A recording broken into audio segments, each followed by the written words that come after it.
अब हम लोग करने जा रहे हैं चैप्टर 9 का माइंड मैप। मैं आपको पूरी 10th की तैयारी करवा रहा हूं, चाहे वो एसएस हो, इंग्लिश हो, साइंस हो और मैथ हो। आप लोग हमारे चैनल के प्लेलिस्ट को जाके चेक करो, गुजरात बोर्ड के 10th की सारी तैयारी हम लोग करवा रहे हैं। पहले हम लोग जान लेते हैं कि फॉरेस्ट क्या होता है। Place with many trees, scrubs, grass. बहुत सारे ट्री देखने को मिलेंगे, स्क्रब, ग्रास यानी कांटे, पेड़ और घास जहां पे दिखने को मिलेगा हम लोग उसको बोलेंगे forest. Home for animals, maintain natural balance. एक ऐसी जगह जहां पे जंगली जानवर रहते हैं और उसी जगह की वजह से पूरे नेचर का बैलेंस मेंटेन रहता है, उसको हम लोग बोलते हैं फॉरेस्ट। अब हम लोग जान लेते हैं कि वेजिटेशन क्या होता है। Naturally growing plant without human help. बिना इंसान के हेल्प के जो भी प्लांट्स वगैरह उग रहा है हम लोग उसको बोलते हैं vegetation. Depends on climatic, soil and rainfall. ये सारी चीजें जो उग रही हैं किसके ऊपर डिपेंड करती हैं? क्लाइमेटिक कंडीशन के ऊपर, सॉइल और रेनफॉल के ऊपर। टाइप्स ऑफ फॉरेस्ट को देख लेते हैं। तो एक है बेस्ड ऑन एडमिनिस्ट्रेशन, एक है बेस्ड ऑन ओनरशिप, एक और है बट आपके बुक में उसको एक्सप्लेन नहीं किया है, हमको दो ही एक्सप्लेन किया है, based on administration, based on ownership. Based on administration के अंदर तीन है, reserve forest, protected forest and unclassified forest. फटाक से मैं आपको बता देता हूं, जिस फॉरेस्ट के ऊपर गवर्नमेंट का कंट्रोल है और वहां पे गाय भैंस को नहीं चरवाया जाता है उसको हम लोग बोलते हैं रिजर्व फॉरेस्ट। जिस फॉरेस्ट को गवर्नमेंट मैनेज कर रही है हम लोग उसको बोलते हैं प्रोटेक्टेड फॉरेस्ट। यहाँ पे गाय भैंस ये सारे लोगों को चरवाया जा सकता है। और जिसके ऊपर किसी का भी कंट्रोल नहीं है उसको हम लोग बोलते हैं अनक्लासिफाइड फॉरेस्ट। आसान था। आगे देखो, based on ownership, state forest, community forest और प्राइवेट फॉरेस्ट। जिसके ऊपर स्टेट और सेंट्रल गवर्नमेंट का कब्जा है या कंट्रोल है उसको हम लोग बोलेंगे state forest. Community forest manage by gram panchayat and municipality. जिस भी फॉरेस्ट को म्युनिसिपैलिटी और ग्राम पंचायत मैनेज कर रही है हम लोग उसको कम्युनिटी फॉरेस्ट के क्राइटेरिया में डालते हैं। ओन बाय इंडिविजुअल, हम जैसे लोग जिस फॉरेस्ट को ओन करते हैं उसको हम लोग बोलते हैं इंडिविजुअल फॉरेस्ट।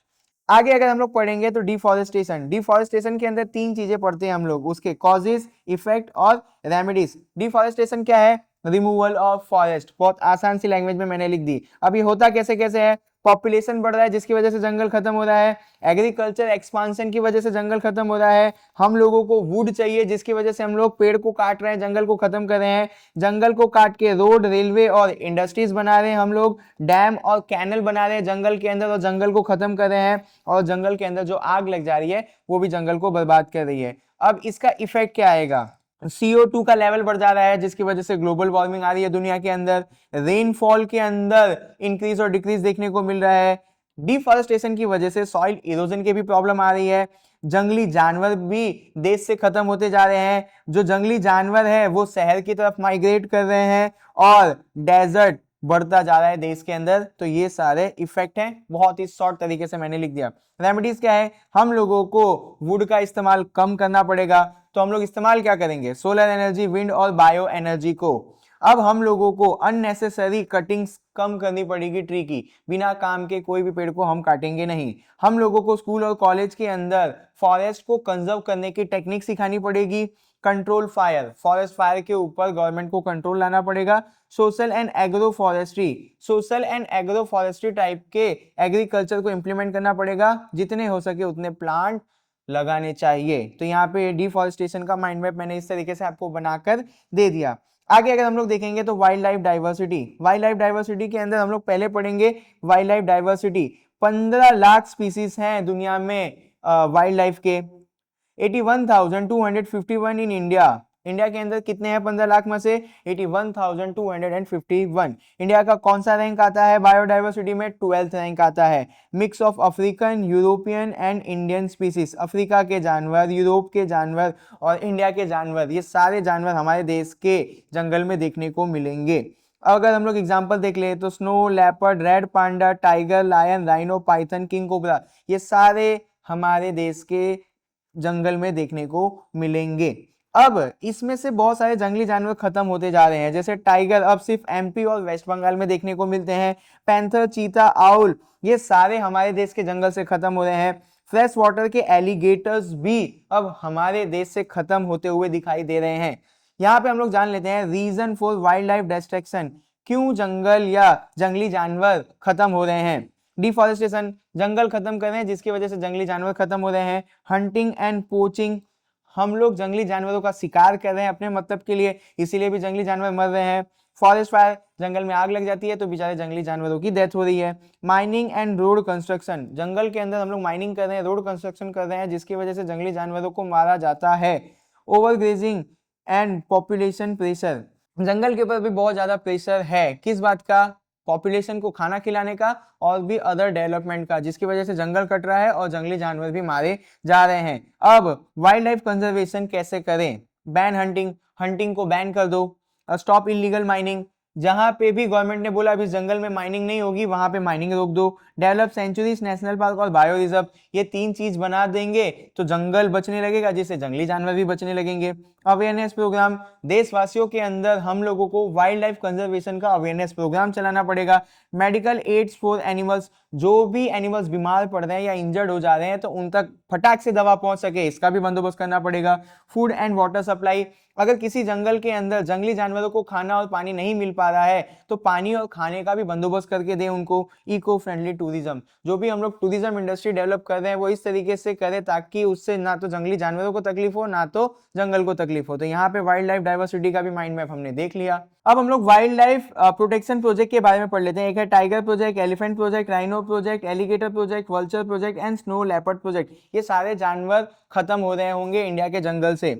टाइगर प्रोजेक्ट कब आया? 1971 में। कितने रीजन में यानी कितने जंगल में इंप्लीमेंट किया गया? 44 जंगल में। आपको याद रखने के लिए बोल रहा हूं कि कितने जंगल में? 44 जंगल में। एलिफेंट प्रोजेक्ट कब आया? 1992 में। कितने जंगल में? 26 जंगल में इंप्लीमेंट किया गया इस प्रोजेक्ट को। राइनो प्रोजेक्ट कहां पे चालू किया गया था? तो ये नहीं बताया गया, नहीं बताया है। राइनो प्रोजेक्ट चालू किया गया था आसाम और वेस्ट बंगाल के राइनोस को बचाने के लिए। टारगेट क्या था कि 3000 राइनोस को कर देना है नंबर्स के अंदर 2020 तक, मतलब 2020 आने तक देश के अंदर टोटल 3000 राइनो होने चाहिए। ये मेन ऑब्जेक्टिव था राइनो प्रोजेक्ट का। एलिगेटर प्रोजेक्ट कब आया था? 1970 में। कौन सा एलिगेटर को बचाना था? जो फ्रेश वाटर में होते हैं, एरिया डिफाइन नहीं किया हुआ है। वल्चर प्रोजेक्ट कब आया? 2004 में। क्या करना था? वल्चर्स के नंबर को इंक्रीज करना था। स्नो लेपर्ड प्रोजेक्ट कब आया? 2000 के अंदर। कहाँ पे इंप्लीमेंट किया गया था? हिमालय के अंदर, क्योंकि देखो ना स्नो लेपर्ड तो कहाँ पाया जाएगा? हिमालय पे।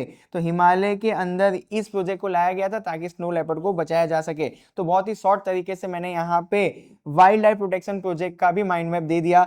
आगे अगर हम लोग देखने जाएंगे तो यहाँ पे प्रोटेक्टेड एरिया, 3 प्रोटेक्टेड एरिया होते हैं, सेंचुरीज, नेशनल पार्क और बायो रिजर्व। जहां पे भी स्पीसीज को बचाया जाता है, मतलब जानवरों को बचाया जाता है, हम लोग उसको बोलते हैं सेंचुरी। यहाँ पे ह्यूमन एक्टिविटी बहुत ही लिमिटेड तरीके से की जा सकती है, मतलब सेंचुरी के अंदर इंसान जा सकता है। ग्रेजिंग अलाउड है विद परमिशन, गाय भैंस को परमिशन ले लो और चरवा सकते हो सेंचुरी के अंदर। पेरियार, सरिस्का एंड एथुनागरम, ये आपके सेंचुरी से इंडिया के नाम याद कर लेना। नेशनल पार्क, यहाँ पे जंगली जानवर और जंगल दोनों को बचाया जा रहा है। सेंचुरी में जंगली जानवर को, नेशनल पार्क में जंगली जानवर और जंगल दोनों को बचाया जा रहा है। यहाँ पे ग्रेजिंग नहीं हो सकती है, ना तो टूरिज्म, ना तो इंसान घूमने जा सकता है, ना तो गाय भैंस चरवाया जा सकता है। इसको मैनेज करती है स्टेट और सेंट्रल गवर्नमेंट। किसको? नेशनल पार्क को।